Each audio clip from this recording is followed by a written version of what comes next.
মুর্শিদাবাদের লালগোলা থানা এলাকায় অপরাধ দমনে উল্লেখযোগ্য সাফল্য পেল পুলিশ। সোমবার গভীর রাতে গোপন সূত্রে খবর পেয়ে লালগোলা থানার বিশেষ পুলিশ টিম বিলবোড়া কোপড়া অঞ্চলের আটারশিয়া গ্রামে একটি বাড়িতে অভিযান চালায়। অভিযানে একটি দেশি আগ্নেয়াস্ত্র উদ্ধার করে। পুলিশ সূত্রে জানা যায়, ধৃতরা হলো আক্তারুল ইসলাম ও মিজারুল হক। উভয়ের বাড়ি লালগোলা থানার বিলবোড়া কোপড়ার আটারশিয়া গ্রামে। সোমবার রাতে অপরাধীদের গতিবিধির খবর পাওয়ার সঙ্গে সঙ্গে থানার ভারপ্রাপ্ত আধিকারিক অতনু দাসের নেতৃত্বে পুলিশের একটি বিশেষ দল ওই গ্রামে একটি বাড়িতে অভিযান চালায়।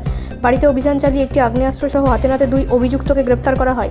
মঙ্গলবার ধৃতদের আদালতে পাঠায় 7 দিনের পুলিশ হেফাজতের আবেদন জানিয়ে। পুলিশ জানিয়েছে, ধৃতদের পুলিশ হেফাজতে নিয়ে জিজ্ঞাসাবাদ করে উদ্ধার হওয়া অস্ত্রের উৎস, এর পেছনে কোনো বড় পাচার চক্র বা সংঘবদ্ধ অপরাধ চক্র সক্রিয় আছে কিনা তা খতিয়ে দেখা হবে। এই প্রসঙ্গে লালগোলা থানার ভারপ্রাপ্ত আধিকারিক অতনু দাস বলেন, লালগোলা এলাকাকে মাদক ও অপরাধ মুক্ত করাই আমাদের মূল লক্ষ্য। গত 1 মাসে বিপুল পরিমাণ হিরোইন ও বোমা উদ্ধার করা হয়েছে।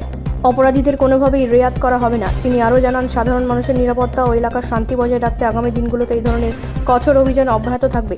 পুলিশের এই তৎপরতায় এলাকাবাসীর মধ্যে স্বস্তি ফিরেছে, পাশাপাশি অপরাধীদের মধ্যেও চাঞ্চল্য ছড়িয়েছে। লালগোলা থানার পুলিশ এখন ধৃতদের জিজ্ঞাসাবাদের মাধ্যমে এই চক্রের মূল শিকড়ে পৌঁছানোর চেষ্টা চালাচ্ছে। ব্যুরো রিপোর্ট, রাষ্ট্রীয় প্রসার বাংলা।